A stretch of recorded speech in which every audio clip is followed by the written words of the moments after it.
Chapter 16. And when David was a little past the top of the hill, behold, Ziba the servant of Mephibosheth met him with a couple of asses saddled, and upon them 200 loaves of bread, and 100 bunches of raisins, and 100 of summer fruits, and a bottle of wine. And the king said unto Ziba, What meanest thou by these?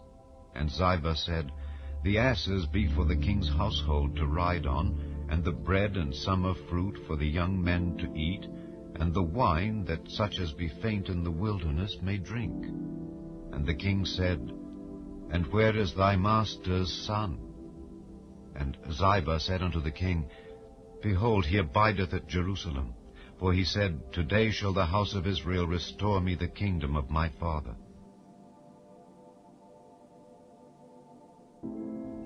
Then said the king to Ziba, Behold, thine are all that pertained unto Mephibosheth. And Ziba said, I humbly beseech thee that I may find grace in thy sight, my lord, O king. And when King David came to Bahurim, behold, thence came out a man of the family of the house of Saul, whose name was Shimei, the son of Gera. He came forth, and cursed still as he came. And he cast stones at David, and at all the servants of King David. And all the people and all the mighty men were on his right hand and on his left. And thus said Shimei when he cursed, Come out, thou bloody man, and thou man of Belial. The Lord hath returned upon thee all the blood of the house of Saul, in whose stead thou hast reigned. And the Lord hath delivered the kingdom into the hand of Absalom thy son. And behold, thou art taken in thy mischief, because thou art a bloody man.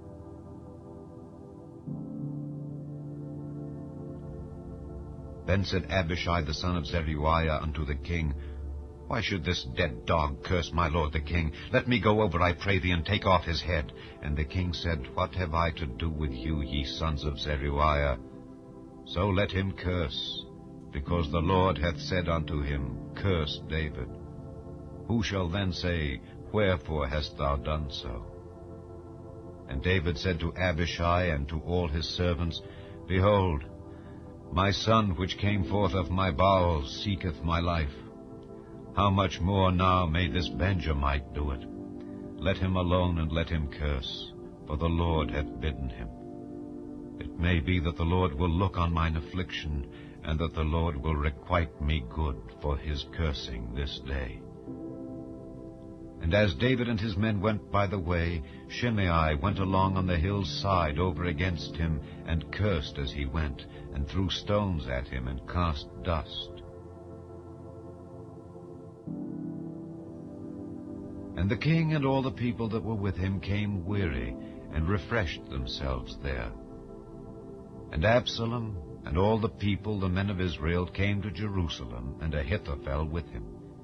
And it came to pass, when Hushai the Archite, David's friend, was come unto Absalom, that Hushai said unto Absalom, God save the king, God save the king. And Absalom said to Hushai, Is this thy kindness to thy friend? Why wentest thou not with thy friend? And Hushai said unto Absalom, Nay, but whom the Lord and this people and all the men of Israel choose, his will I be, and with him will I abide.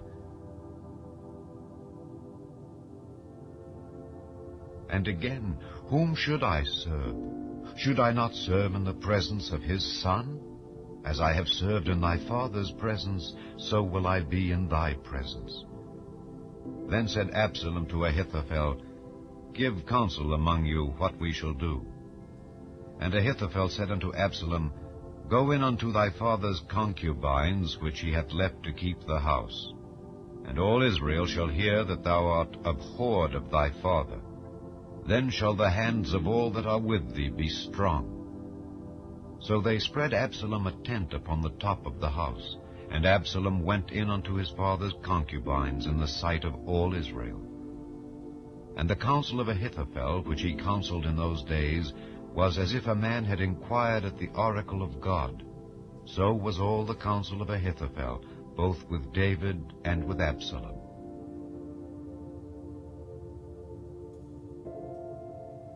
Chapter 17. Moreover, Ahithophel said unto Absalom, Let me now choose out 12,000 men, and I will arise and pursue after David this night. And I will come upon him while he is weary and weak-handed, and will make him afraid. And all the people that are with him shall flee, and I will smite the king only. And I will bring back all the people unto thee. The man whom thou seekest is as if all returned. So all the people shall be in peace. And the saying pleased Absalom well, and all the elders of Israel. Then said Absalom, Call now Hushai the Archite also, and let us hear likewise what he said. And when Hushai was come to Absalom, Absalom spake unto him, saying, Ahithophel hath spoken after this manner. Shall we do after his saying? If not, speak thou. And Hushai said unto Absalom, The counsel that Ahithophel hath given is not good at this time. For, said Hushai, thou knowest thy father and his men, that they be mighty men, and they be chafed in their minds as a bear robbed of her whelps in the field. And thy father is a man of war, and will not lodge with the people. Behold, he is hid now in some pit or in some other place. And it will come to pass, when some of them be overthrown at the first, that whosoever heareth it will say, There is a slaughter among the people that follow Absalom. And he also that is valiant, whose heart is as the heart of a lion, shall utterly melt. For all Israel knoweth that thy father is a mighty man, and they which be with him are valiant men. Therefore I counsel that all Israel be generally gathered unto thee from Dan even to Beersheba, as the sand that is by the sea for multitude, and that thou go to battle in thine own person. So shall we come upon him in some place where he shall be found, and we will light upon him as the dew falleth on the ground. And of him and of all the men that are with him there shall not be left so much as one. Moreover, if he be gotten into a city, then shall all Israel bring ropes to that city, and we will draw it into the river, until there be not one small stone found there. And Absalom and all the men of Israel said, The counsel of Hushai the Archite is better than the counsel of Ahithophel. For the Lord had appointed to defeat the good counsel of Ahithophel, to the intent that the Lord might bring evil upon Absalom.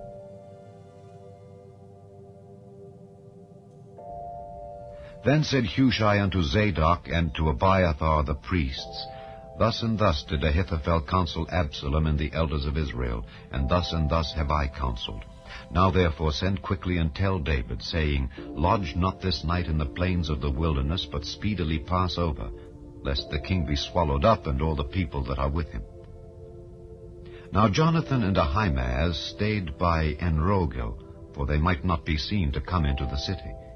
And a wench went and told them, and they went and told King David.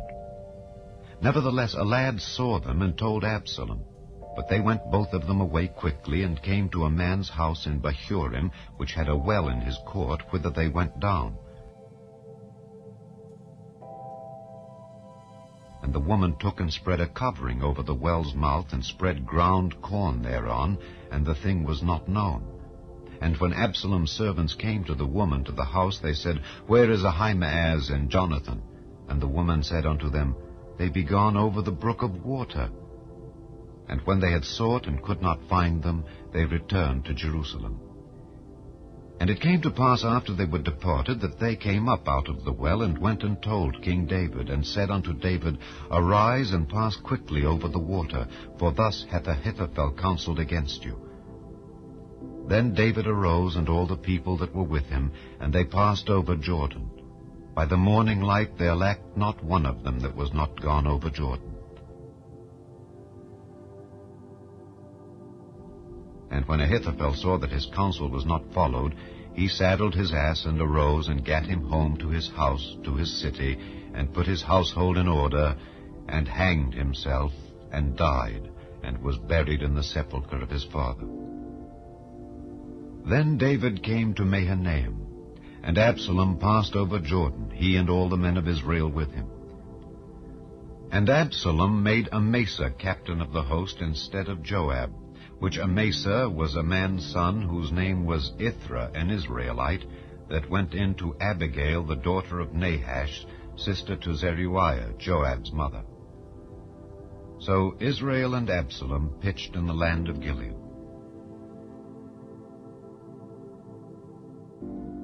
And it came to pass, when David was come to Mahanaim, that Shobai the son of Nahash of Rabbah of the children of Ammon, and Machir the son of Ammiel of Lodebar, and Barzillai the Gileadite of Rogelim, brought beds and basins and earthen vessels, and wheat and barley and flour and parched corn, and beans and lentils and parched pulse, and honey and butter and sheep and cheese of kine, for David and for the people that were with him to eat. For they said, The people is hungry and weary and thirsty in the wilderness.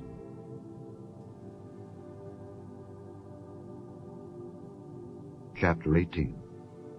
And David numbered the people that were with him, and set captains of thousands and captains of hundreds over them. And David sent forth a third part of the people under the hand of Joab, and a third part under the hand of Abishai the son of Zeruiah, Joab's brother, and a third part under the hand of Ittai the Gittite. And the king said unto the people, I will surely go forth with you myself also. But the people answered, Thou shalt not go forth. For if we flee away, they will not care for us. Neither if half of us die will they care for us. But now thou art worth 10,000 of us. Therefore now it is better that thou succor us out of the city. And the king said unto them, What seemeth you best I will do. And the king stood by the gate side, and all the people came out by hundreds and by thousands. And the king commanded Joab and Abishai and Ittai, saying, Deal gently for my sake with the young man, even with Absalom. And all the people heard when the king gave all the captains charge concerning Absalom.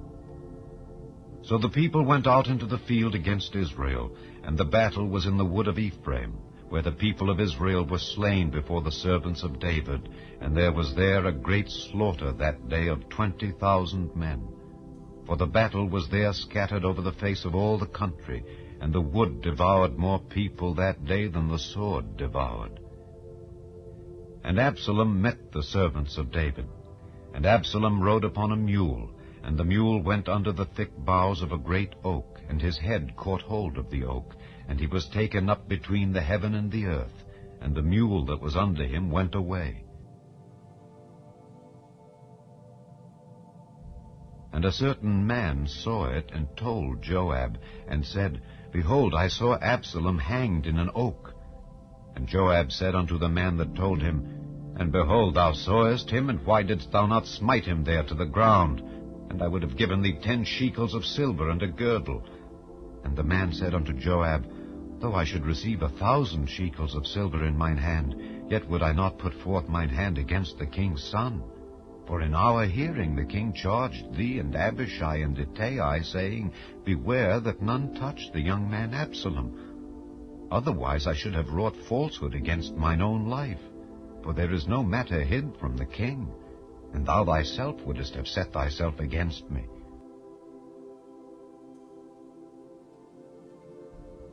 Then said Joab, I may not tarry thus with thee. And he took 3 darts in his hand, and thrust them through the heart of Absalom, while he was yet alive in the midst of the oak. And 10 young men that bare Joab's armor compassed about, and smote Absalom, and slew him.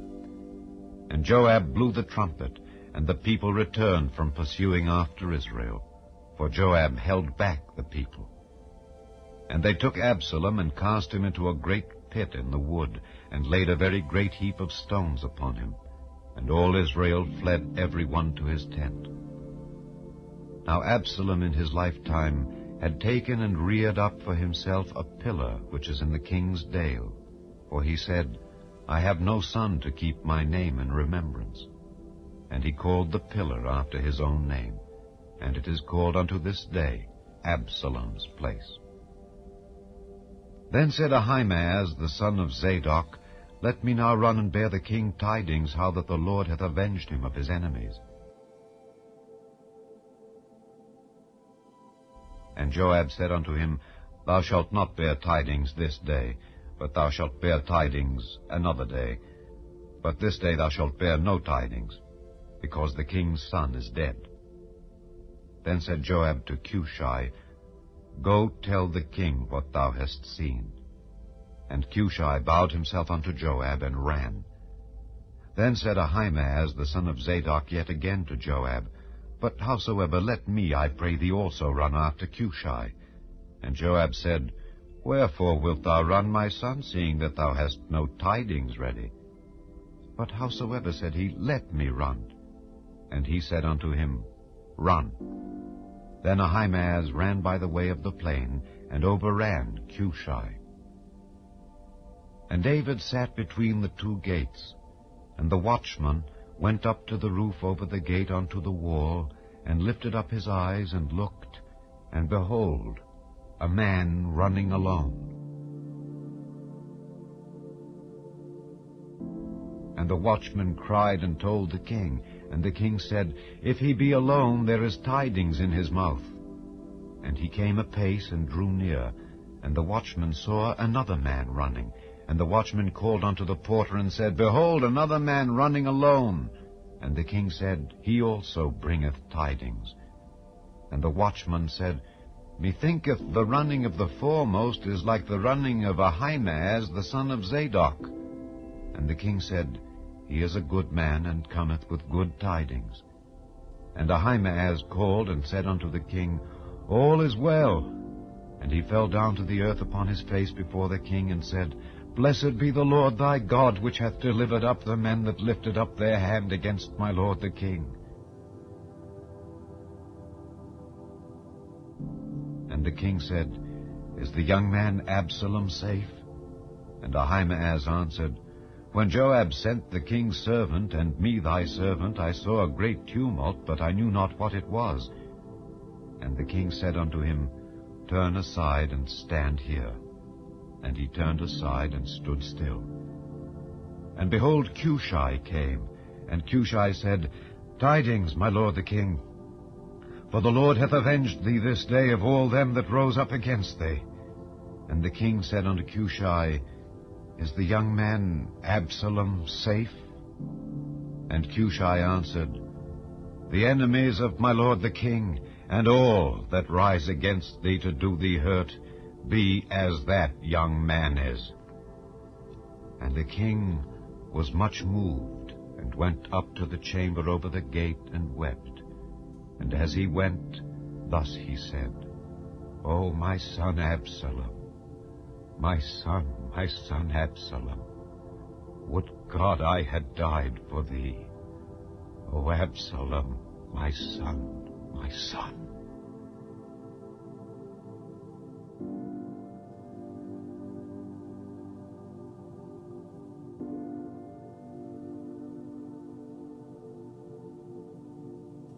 शमूएल भविष्यवक्ता की दूसरी पुस्तक अध्याय 16। दाऊद चोटी पर से थोड़ी दूर बढ़ गया था कि मफीबोशेत का कर्मचारी सीबा एक जोड़ी जिन बांधे हुए गड्ढों पर 200 रोटी, किशमिश की 100 टिकिया, धूपकाल के फल की 100 टिकिया और कुप्पी भर दाखमधु लादे हुए उससे आ मिला। राजा ने सीबा से पूछा, इनसे तेरा क्या प्रयोजन है? सीबा ने कहा, गड्ढे तो राजा के घराने की सवारी के लिए है, और रोटी और धूपकाल के फल जवानों के खाने के लिए है, और दाखमधु इसलिए है कि जो कोई जंगल में थक जाए वह उसे पिए। राजा ने पूछा, फिर तेरे स्वामी का बेटा कहाँ है? सीबा ने राजा से कहा, वह तो यह कहकर यरूशलेम में रह गया कि अब इस्राएल का घराना मुझे मेरे पिता का राज्य फेर देगा। राजा ने सीबा से कहा, जो कुछ मफीबोशेत का था वह सब तुझे मिल गया।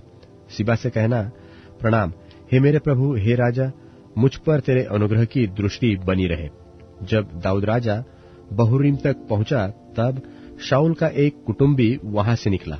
वह गेरा का पुत्र शिमी नाम का था, और वह कोसता हुआ चला आया और दाऊद पर और दाऊद राजा के सब कर्मचारियों पर पत्थर फेंकने लगा, और शूरवीरों समेत सब लोग उसकी दाहिनी बाई ओर थे।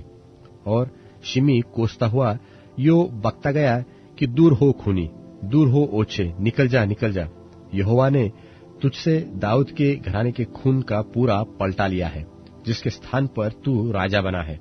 यहोवा ने राज्य को तेरे पुत्र अबशालोम के हाथ कर दिया है, और इसलिए कि तू खूनी है, तू अपनी बुराई में आ फंस गया। तब सरूयाह के पुत्र अबीशै ने राजा से कहा, यह मरा हुआ कुत्ता मेरे प्रभु राजा को क्यों शाप देने पाए? मुझे उधर जाकर उसका सिर काटने दे। राजा ने कहा, सरूयाह के बेटो, मुझे तुमसे क्या काम? वह जो कोसता है, और यहोवा ने जो उससे कहा है कि दाऊद को शाप दे, तो उससे कौन पूछ सकता है कि तूने ऐसा क्यों किया? फिर दाऊद ने अबीशै और अपने सब कर्मचारियों से कहा, जब मेरा निज पुत्र ही मेरे प्राण का खोजी है, तो यह बिन्यामीनी अब ऐसा क्यों न करे? उसको रहने दो और शाप देने दो, क्योंकि यहोवा ने उससे कहा है। कदाचित यहोवा इस उपद्रव पर जो मुझ पर हो रहा है दृष्टि करके आज के शाप की संति मुझे भला बदला दे। तब दाऊद अपने जनों समेत अपना मार्ग चला गया, और शिमी उसके सामने से पहाड़ की अलंग पर से शाप देता और उस पर पत्थर और धूलि फेंकता हुआ चला गया।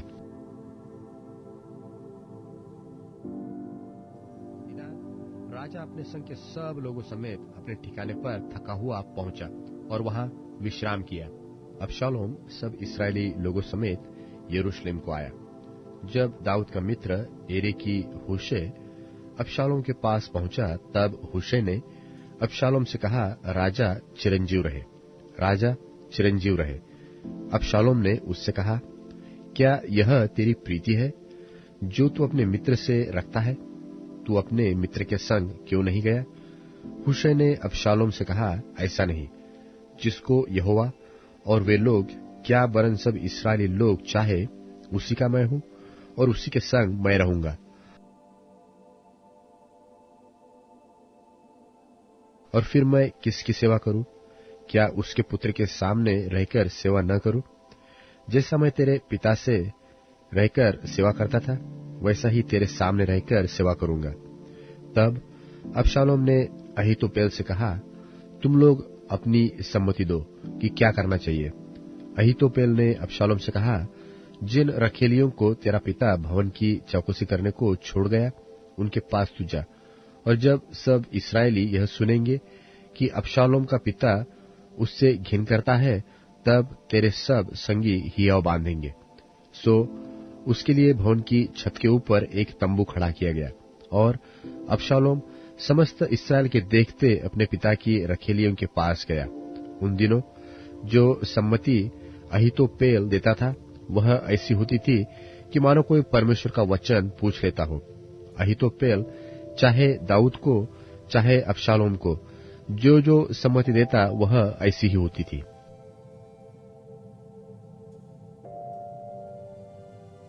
शमूएल भविष्यवक्ता की दूसरी पुस्तक अध्याय 17।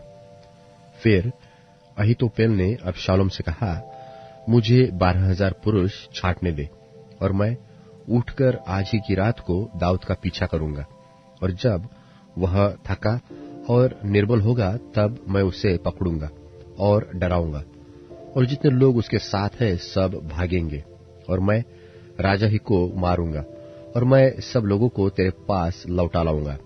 जिस मनुष्य का तू खोजी है, उसके मिलने से समस्त प्रजा का मिलना हो जाएगा, और समस्त प्रजा कुशल क्षेम से रहेगी। यह बात अबशालोम और सब इस्राएली पुरनियों को उचित मालूम पड़ी। फिर अबशालोम ने कहा, एरेकी हुशै को भी बुला ला, और जो वह कहेगा हम उसे भी सुनेंगे। जब हुशै अबशालोम के पास आया, तब अबशालोम ने उससे कहा, अहीतोपेल ने तो इस प्रकार की बात कही है, क्या हम उसकी बात माने कि नहीं? यदि नहीं, तो तू कह दे। हुशै ने अबशालोम से कहा, जो सम्मति अहीतोपेल ने इस बार दी, वह अच्छी नहीं। फिर हुशै ने कहा, तू तो अपने पिता और उसके जनों को जानता है कि वे शूरवीर है और बच्चा छिनी हुई रीछनी के समान क्रोधित होंगे। और तेरा पिता योद्धा है और लोगों के साथ रात नहीं बिताता। इस समय तो वह किसी गड्ढे व किसी दूसरे स्थान में छिपा होगा। जब इनमें से पहले पहले कोई मारे जाए, तब इसके सब सुनने वाले कहने लगेंगे कि अबशालोम के पक्ष वाले हार गए। तब वीर का हृदय जो सिंह का सा होता है, उसका भी हियाव छूट जाएगा। समस्त इस्राएल तो जानता है कि तेरा पिता वीर है और उसके संगी बड़े योद्धा है। इसलिए मेरी सम्मति यह है कि दान से लेकर बर्शेबा तक रहने वाले समस्त इस्राएली तेरे पास समुद्र तीर की बालू के किनकों के समान इकट्ठ किए जाए और तू आप ही युद्ध को जाए। और जब हम उसको किसी न किसी स्थान में जहां वह मिले जा पकड़ेंगे, तब जैसे ओस भूमि पर गिरती है वैसे ही हम उस पर टूट पड़ेंगे। तब न तो वह बचेगा और न उसके संगियों में से कोई बचेगा।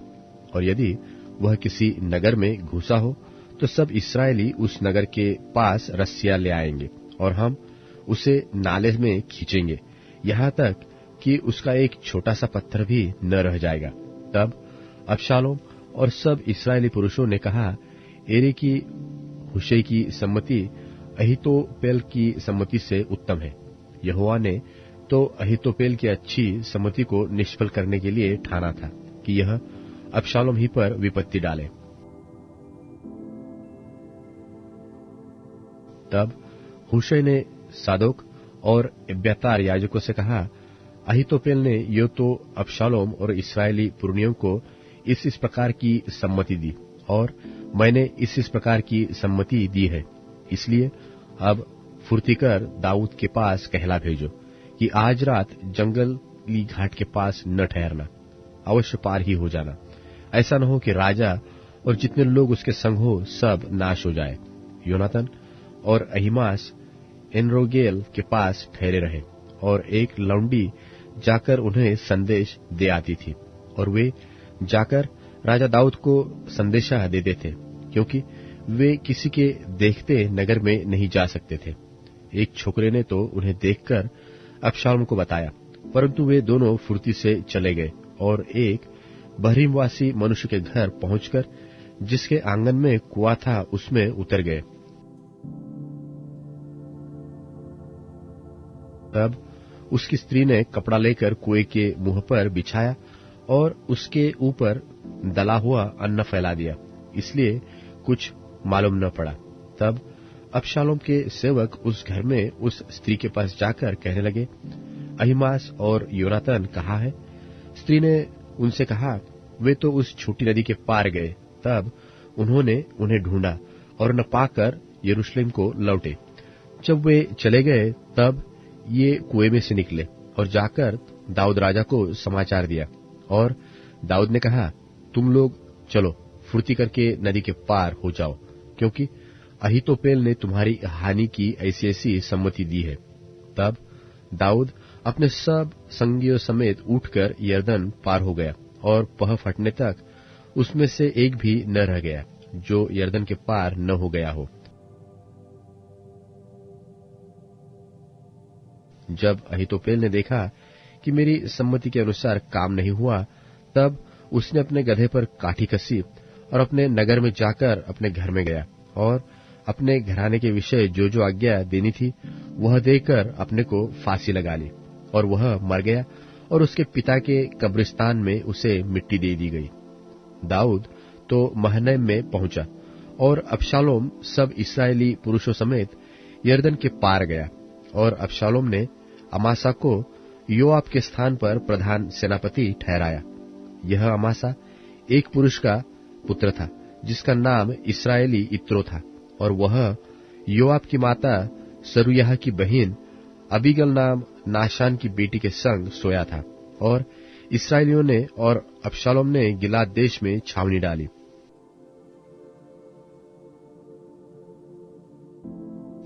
जब दाऊद महनैम में आया तब अम्मोनियों के रब्बा के निवासी नाहाश का पुत्र शोबी और लोदरबरवासी अम्मीएल का पुत्र माकिर और रोगलिमवासी गिलादी बर्जिल्ले चारपाइया, तसले, मिट्टी के बर्तन, गेहूं, जौ, मैदा, लोबिया, मसूर, चबेना, मधु, मक्खन, भेड़ बकरियां और गाय के दही का पनीर दाऊद और उसके संगियों के खाने को यह सोचकर ले आए कि जंगल में वे लोग भूखे प्यासे और थके मांदे होंगे।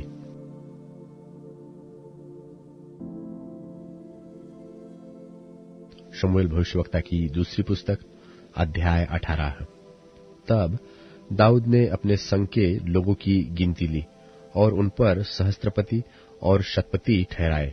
फिर दाऊद ने लोगों की एक तिपाई तो योआब के और एक तिपाई सरूयाह के पुत्र योआब के भाई अबीशै के और एक तिपाही गति इत्तै के अधिकार में करके युद्ध में भेज दिया। और राजा ने लोगों से कहा, मैं भी अवश्य तुम्हारे साथ चलूंगा। लोगों ने कहा, तू जाने न पाएगा, क्योंकि चाहे हम भाग जाए तो भी वे हमारी चिंता न करेंगे, वरन चाहे हम में से आधे मारे भी जाए तो भी वे हमारी चिंता न करेंगे, क्योंकि हमारे सरीखे 10,000 पुरुष हैं। इसलिए अच्छा यह है कि तू नगर में से हमारी सहायता करने को तैयार रहे। राजा ने उनसे कहा, जो कुछ तुम्हें भाए वही मैं करूंगा। और राजा फाटक की एक ओर खड़ा रहा और सब लोग 100-100 और 1000-1000 करके निकलने लगे। और राजा ने योआब, अबीशै और इत्तै को आज्ञा दी कि मेरे निमित्त उस जवान अर्थात अबशालोम से कोमलता करना। यह आज्ञा राजा ने अबशालोम के विषय सब प्रधानों को सब लोगों के सुनते दी। सो लोग इस्राएल का सामना करने को मैदान में निकले और एप्रेम नाम वन में युद्ध हुआ। वहां इस्राएली लोग दाऊद के जनों से हार गए और उस दिन ऐसा बड़ा संहार हुआ कि 20,000 खेत आए और युद्ध उस समस्त देश में फैल गया।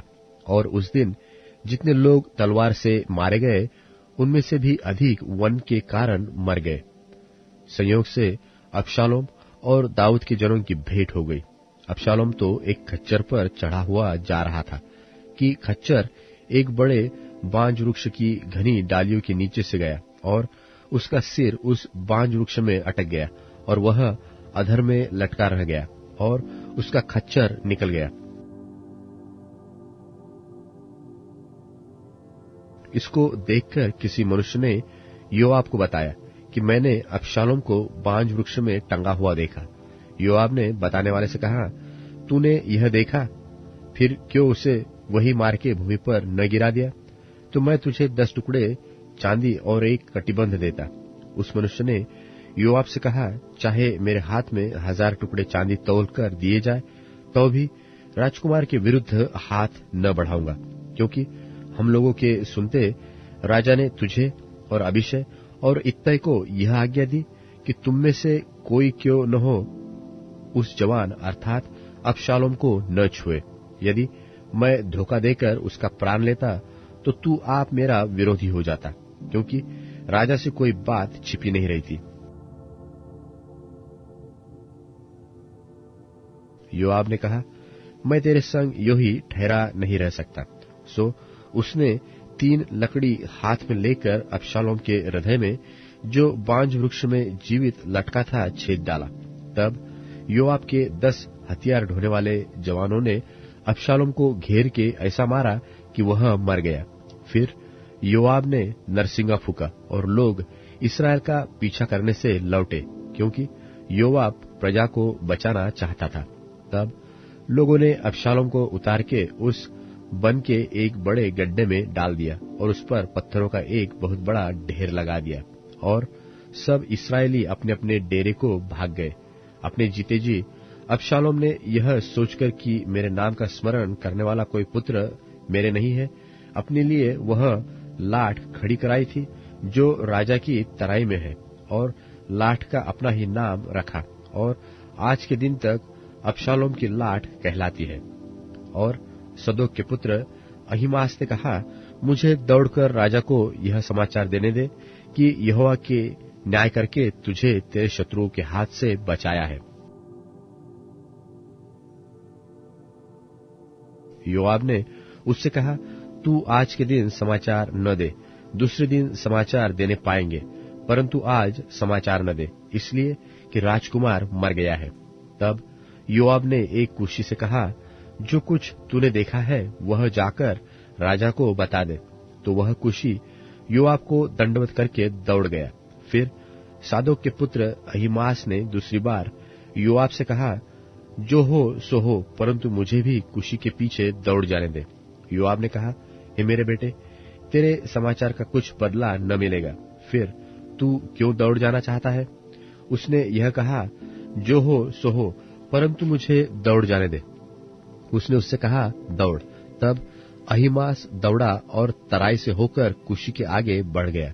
दाऊद तो 2 फाटकों के बीच बैठा था कि पहरुआ जो फाटक की छत से होकर शहरपनाह पर चढ़ गया था, उसने आंखें उठाकर क्या देखा कि एक मनुष्य अकेला दौड़ा आता है। जब पहरुए ने पुकार के राजा को यह बता दिया, तब राजा ने कहा, यदि अकेला आता हो तो संदेश लाता है। वह दौड़ते दौड़ते निकल आया।